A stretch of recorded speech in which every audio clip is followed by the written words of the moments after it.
Nandito kami sa Orense Hospital. May nangyari kay nanay.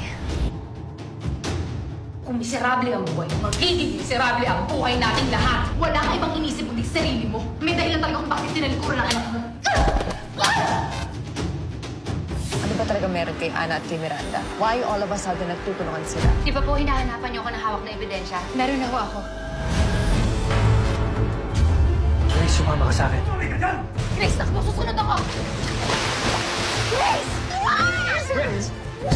Sir, huwag niyo po kukunin kay Mama.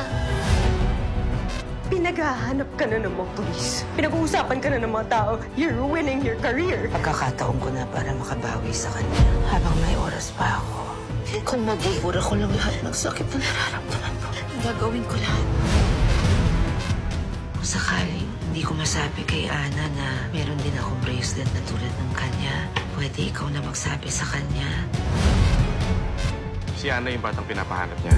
Anak ni Miranda si Ana. Tumawag si Sir Jimenez. Nakita niya nakausap ni Sarah at ni Ashley yung private investigator mo.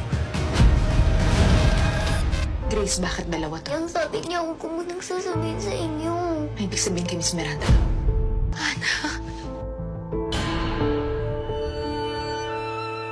Ako ang kumidnap kay Grace Banaak. Wala hong kasalanan si Ana Sarmiento.